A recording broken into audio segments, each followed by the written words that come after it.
올해 들어 JP모건과 UBS는 암호화폐 서비스를 도입했고 BNY는 토큰화 예금을 출시했죠. 지금 암호화폐 시장은 가격보다 주인이 누구냐가 바뀌고 있습니다. 개인 투자자가 빠지는 자리로 전통 금융, 트레드파이가 들어오고 있어요. 문제는 이 변화가 기술 채택이 아니라 시장 구조 자체의 재편이라는 점입니다. 개인 비중은 줄고 기관 참여는 급증하고 있습니다. 그래서 오늘은 한 문장으로 잡고 가겠습니다. 크립토는 바깥에서 안으로 들어왔고 그 순간부터 움직임이 주식처럼 변했다. 올라갈 땐 더 빨리 들어오고 흔들릴 땐 더 빨리 빠져나갑니다.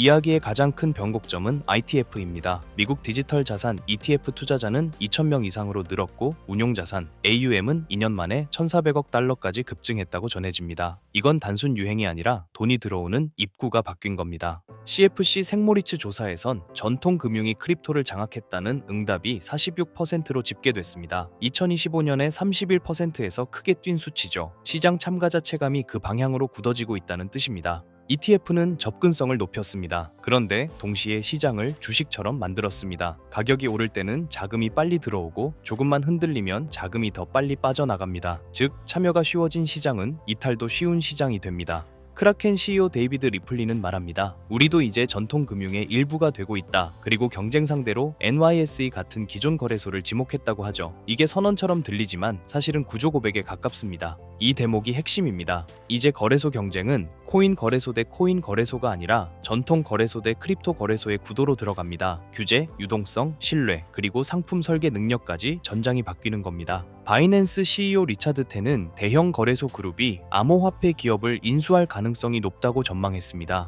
결국 인수합병이 시장 재편의 최종 형태가 될 수 있다는 이야기죠. 개별 기업의 성장 스토리보다 판 자체가 정리되는 단계로 갈 수 있다는 겁니다. 하지만 기관화가 곧 안정은 아닙니다. 미국 거래소 분리시는 지난해 4분기에 약 5억 6천만 달러 규모의 순손실을 기록했다고 밝혔습니다. 1년 전 4분기엔 약 1억 5,800만 달러 순이익이었는데 정반대로 뒤집힌 겁니다.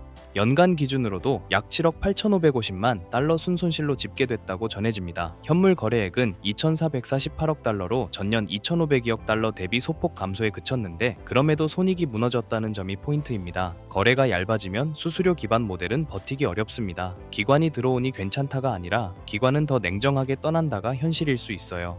여기에 정책 한 줄이 시장 심리를 더 차갑게 만들었습니다. 블룸버그는 스콧 베선트 미국 재무장관이 청문회에서 비트코인을 구제금융으로 떠받칠 권한도 의지도 없다 고선을 그었다고 전했습니다. 납세자 돈으로 비트코인이나 특정 코인을 매입할 수 있느냐는 질문에 권한이 전혀 없다는 취지로 답했다는 겁니다. 대신 정부가 보유한 비트코인은 범죄 수사 과정에서 압수된 자산이며 추가 매입 계획은 없다는 점을 분명히 했다고 합니다. 시장이 이 말을 어떻게 받아들이느냐? 크립토에는 연준 풋도, 재무부 풋도 없다. 이 해석이 퍼지는 순간 레버리지는 먼저 접힙니다. 그리고 레버리지가 접히면 먼저 무너지는 건 늘 고베타, 알트 쪽이죠. 블룸버그는 또 마이클 버리가 비트코인 하락이 기업과 시장으로 번지는 죽음의 소용돌이가 될 수 있다고 경고했다고 보도했습니다. 이건 공포 마케팅이 아니라 금융 구조를 보는 관점입니다. 논리는 단순합니다. 가격이 더 떨어지면 비트코인 비축 기업이 큰 손실을 보고 자금 조달이 막히고 그 압박이 매도를 부르고 그 매도가 다시 가격을 끌어내립니다. 가격이 원인처럼 보이지만 실제로는 조달 엔진이 멈추는 구조가 더 무섭다는 얘기죠.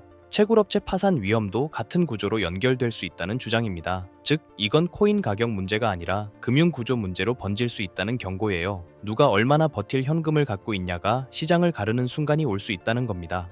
여기에 것이 변수도 겹칩니다. 바클레이즈의 알렉산더 알트만은 신임 연준 의장 취임 후 첫 6개월 동안 S&P 500이 평균 16% 하락했다고 1930년 이후 데이터를 근거로 언급했습니다. 물론 과거 평균이 미래를 보장하진 않지만 전환기엔 변동성이 커진다는 경고로는 읽힙니다. 만약 5월 이후 정책 불확실성으로 위험자산 선호가 꺾이면 주식과 함께 크립토도 압력을 받을 가능성이 커집니다. 요즘 시장은 크립토만의 논리로 움직이지 않습니다. 이제는 크립토가 거시의 바람을 그대로 맞는 위치로 들어왔다는 뜻입니다.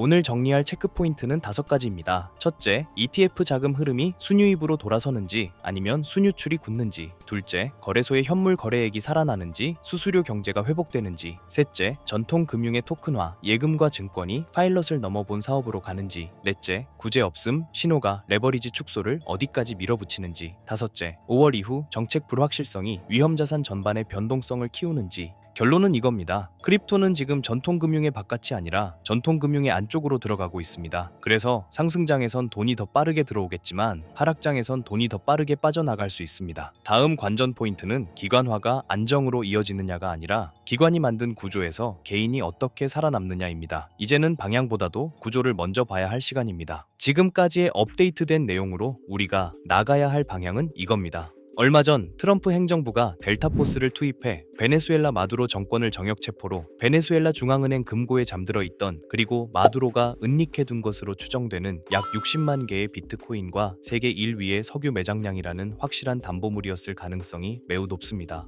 그린란드도 마찬가지입니다. 단순한 얼음 땅이 아닌 AI와 양자 컴퓨터 시대의 필수적인 히토류, 그리고 데이터 센터를 식혀줄 천연 냉각 시스템이라는 에너지 인프라를 확보하기 위한 보석입니다. 최근 트럼프의 행보에서 에너지와 관련된 굵직한 이슈는 일론 머스크의 발상과 연결점이 있는데요. 최근 머스크의 인터뷰에서 이런 말을 했습니다. 미래의 화폐는 달러나 금이 아니다. 결국 전력량, 즉 에너지가 곧 화폐가 될 것이다. 지금까지의 화폐는 신용, 즉 미국 정부가 안 망한다는 믿음에 기반한 종이 쪼가리였으니 말이죠. 하지만 AI가 지배하는 세상에서 데이터 센터를 돌리고 로봇을 움직이는 건 종이 돈이 아닙니다. 전기입니다. 전기가 끊기면 AI도, 금융도, 비트코인도 멈춥니다. 에너지를 가진 자가 화폐를 발행하는 권력을 쥔다. 이것이 트럼프와 머스크가 꿰뚫어본 에너지 본위제의 본질이에요. 결국 이 모든 건 미국은 지금 달러라는 종이 쪼가리 패권이 저물어가는 것을 인정하고 에너지와 비트코인이라는 새로운 패권으로 갈아타기 위해 국가의 체질을 뜯어고치고 거라고 봅니다. 지금까지의 부자들을 보면 강남의 아파트, 맨해튼 빌딩 같은 부동산 RWA를 가진 사람들이었잖아요. 하지만 트럼프가 대형 투자자의 주택 매입 금지 행정명령으로 그 문을 닫아버렸어요. 그렇다면 앞으로의 부자는 누가 될까요? 여러분 중 인생을 바꿀 만큼의 부자를 꿈꾸고 계신다면 여기서부터 제가 말씀드리는 내용이 매우 중요합니다. 지금까지 블랙록, 뱅가드 같은 월가 큰손들의 자금 주차장인 미국 주택시장을 트럼프의 행정명령으로 강제로 철거해서 나온 수천조 원의 돈은 어디로 흘러갈까요? 돈은 가만히 있으면 썩습니다. 어딘가로는 반드시 흘러가야 합니다. 부동산만큼 덩어리가 크면서도 아직 저평가된 새로운 그릇이 필요해진 시점에서 미 의회에서는 클래리티 액트에 대한 마크업 심사가 예정되어 있다는 소식입니다. 한쪽에서는 행정명령으로 구시대의 자산인 실물 부동산 매입을 막아버리고, 다른 한쪽에서는 법안을 통해 신시대의 자산인 디지털 자산 시장의 문을 열었어요. 그 때문에 지금 말씀드리고 있는 에너지 인프라 RWA를 선점한 사람이 다음 세대의 부자가 될 가능성이 매우 높습니다. 머스크는 방향을 가리키고요. 트럼프는 판을 깔았습니다. 건물들이 아니라 에너지를 봐라. 부동산에서 돈을 빼라.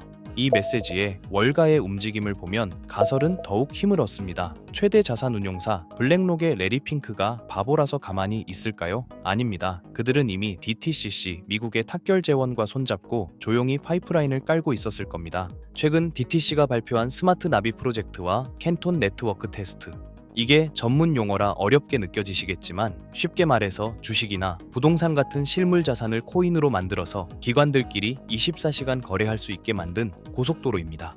이제 감이 오시죠? 결국 트럼프가 그린 큰 그림은 이겁니다. 부동산이라는 아날로그에서 돈을 빼라는 건 우리가 깔아놓은 RWA라는 디지털 고속도로, 그 위로 그 돈을 태워라. 여기서 상식적으로 생각해보세요. 블랙록이나 JP 모건 같은 월가 하이에나들이 자신들의 이 경원짜리 자금 흐름을 누구나 지갑 주소만 알면 실시간으로 다 들여다볼 수 있는 퍼블릭 블록체인 위에서 굴리고 싶어 할까요? 온도나 체인링크는 기본적으로 이더리움이나 솔라나 같은 퍼블릭 체인 위에서 돌아갑니다.